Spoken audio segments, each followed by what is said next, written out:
Hello सादा people, आज हम लोग बात करेंगे मेरी एक और फेवरेट फिल्म के बारे में जिसका नाम है रुद्राक्षम मूलबीजम शक्तिवर्णम संहारम। ये रुद्राक्ष है क्या? रुद्राक्ष यानी रुद्रकाक्ष। अबे ओ चूती है, अगर सेम वर्ड को आधा आधा करके बताएगा तो क्या इससे समझ में आ जाएगा? मैडम आप इसको छोड़ो, आप सुनील शेट्टी से पूछो। ये रुद्राक्ष है क्या? It's a multi-dimensional hologram in the form of a seed. You get it? No we don't. तू तो उससे भी बड़ा चूतिया है।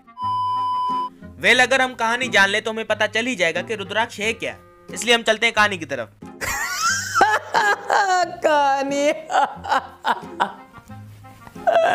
So meet Mr. Bhuria and his girlfriend लाली, जो कि लेबर कॉन्ट्रैक्टर्स हैं और इस वक्त ये काम कर रहे हैं आर्कियोलॉजी के लिए इन श्रीलंका।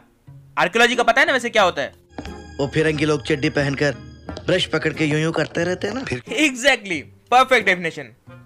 चूतिया साला। वेल बहुत सारी खुदाई और थोड़ी सी खाई के बीच इनको मिल जाती है एक मैजिकल मूर्ति। सो बेसिकली दिस इज राक्षस वाली मूर्ति और भूरिया इसकी तरफ बहुत अट्रैक्टेड हो जाता है। इस मूर्ति को ज्यादा देर देखने से बारिश हो जाती है और भूरिया इस बारिश को रोकने का तरीका ढूंढ लेता है। तब उस मूर्ति के अंदर से निकलता है एक rudraksha. So that's what rudraksha is. Rudraksha यानी रुद्रकाक्ष। It's a multi-dimensional hologram in the form of a seed. ऐसे हिंदी में बोलेगा तो समझ में आएगा ना। और सुनील शेट्टी जी को अगर कोई चीज दिख जाए तो वो उनके हिसाब से तो उनकी है। ये धरती मेरी माँ है सर। तुम मेरी हुई ना, इस जन्म में तुम मेरी होगी। मुझे एक भाई की तलाश है और वो भाई तुम हो वरुण। मैं तुम्हारा भाई हूँ वरुण। कैसा बीसना है? तो इसी तरह जब इसको रुद्राक्ष दिखता है, ये रुद्राक्ष मेरा है। इतने हजारों साल बाद आज ये मेरे लिए निकल आया है। अच्छा अच्छा अच्छा, तेरा बाप यहाँ छोड़कर गया था कि तेरी माँ? तब ये दोनों उन आर्कियोलॉजिस्ट को मार के वहाँ से रुद्राक्ष लेके चले जाते हैं। अब काफी साल गुजर चुके हैं और रुद्राक्ष के पावर से ये राक्षस बनने वाला है and he is happy with that, क्योंकि ये उससे बहुत सारी चीजें कर सकता है, लाइक अपने लुक्स चेंज करना, लोगों को लड़वाना, उनको मार देना, and he can literally make people fly. ये तो कुछ नहीं, और देखना है तुम्हें? नहीं भाई, आज के लिए इतना चुतियापा काफी है। कुछ साल और गुजर गए हैं और भूरिया अब पूरा राक्षस बन चुका है। वो बात अलग है कि इस नए लुक में थोड़ा बहुत इंसान भी लग रहा है और अब इसको एक प्रॉब्लम है कि वो रुद्राक्ष इसको अभी तक टच करने नहीं दे रहा और बिना उस रुद्राक्ष को टच किए हुए इसको पूरी पावर्स नहीं मिल सकती।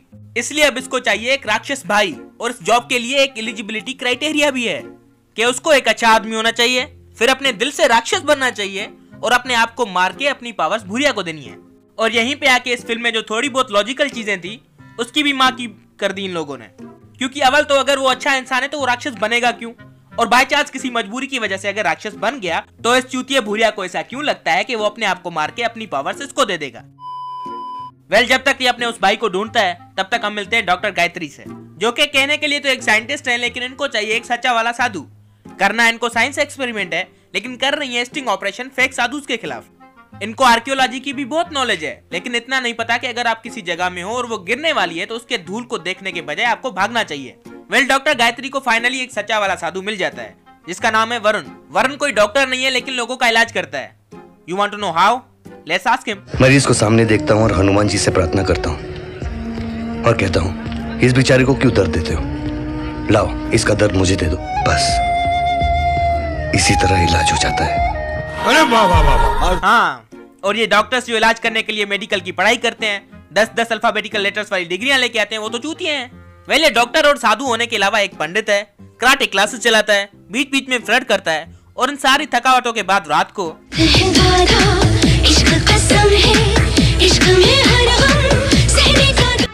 धोखा दिया है तुमने मुझे। डॉक्टर गायत्री वरुण पे एक्सपेरिमेंट करना चाहती है और एक्सपेरिमेंट में उनको पता चला है कि वरुण के साथ क्या हुआ है। नहीं, ये आदमी नहीं मरेगा, जाग उठेगा फिर एक नई रोशनी में। साइंस आज तक इसे समझ नहीं पाई है। समझ में नहीं आया ना?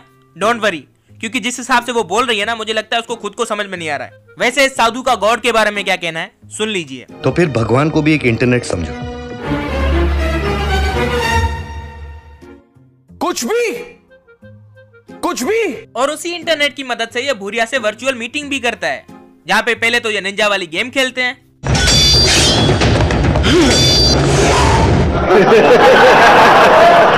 और फिर भूरिया उसे राक्षस भाई बनने की ऑफर भी देता है लेकिन संजय दत्त का तो आपको पता है, सो हिज आंसर इज नहीं। और इस जूम ऐप वाली मीटिंग से वापस आते ही वरुण को अपने एक पेशेंट का बहुत ही इंपॉर्टेंट रिकॉर्डेड मैसेज मिलता है, और वो मैसेज ये है। अगर आपको लगता है कि इसमें मैंने कोई एडिटिंग की है तो I won't take the credit of it, ये इनका ओरिजिनल है।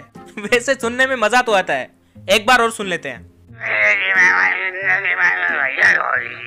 और अगर आपको ये फनी लग रहा है तो मैं आपको बताता हूँ कि डॉक्टर गायत्री ने इसके बारे में क्या सोचा हुआ है। अब ये आवाज एक चूहे को सुनाई जाएगी ताकि देखा जाए कि उसके डीएनए मॉलिक्यूल्स में कौन सा चेंज आता है। And you know what the funniest part is, it works. एक MP3 फाइल को सुन के चूहे के डीएनए मॉलिक्यूल्स चेंज हो जाते हैं, और डॉक्टर गायत्री को लगता है कि इसके लिए उनको कुछ मिलने वाला है। मुझे नोबेल प्राइज मिलने वाला है, इसलिए भगवान ने तुम्हें मेरे पास भेजा है। वेल, इनको कोई नोबेल प्राइज तो नहीं मिलता, लेकिन इनकी टीममेट सूजी को इतनी अकल है कि ये क्या डिजर्व करते हैं, तो वो उन्हें वो दे देती है।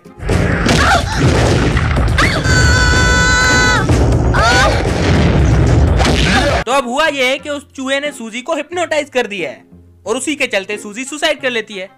रेस्ट इन पीस सूजी, you were the only one having sense in this movie. We will miss you. Well, not really, क्योंकि इसके मरने का इसके दोस्तों को ही इतना दुख है कि इसके मरने के फौरन बाद वरुण गायत्री से पूछता है, तुम तो ठीक हो ना? उधर भूरिया जो वरुण को अच्छा आदमी समझ के उसको अपना भाई बनाने के चक्कर में है, उसको ये नहीं पता कि वरुण कितना बड़ा कमीना है। क्योंकि नॉर्मली किसी को कितनी भी बड़ी प्रॉब्लम क्यों ना हो, वरुण उसका इलाज इस तरह करता है। लेकिन जब गायत्री को थोड़ा सा टेंशन हो जाए तो उसका इलाज इस तरह होता है।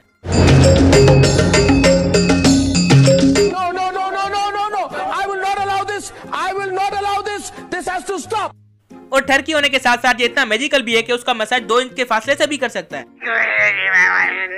मैजिकल से याद आया, चलिए मिलते हैं वरुण के बाप से, जो इससे भी बड़ा पंडित है, और उनके बारे में जानने के लिए हम सुनते हैं इन दोनों की कन्वर्सेशन।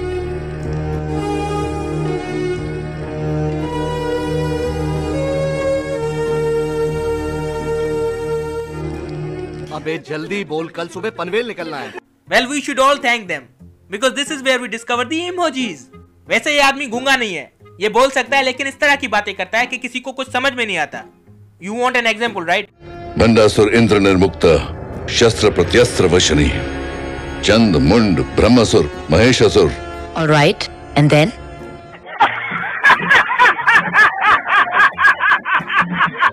Well, basically ये आदमी इनका दूसरा चूहा है, क्योंकि यहाँ पे ये लोग उसको वही आवाज सुनाने आए हैं जो इन्होंने पहले चूहे को सुनाई थी।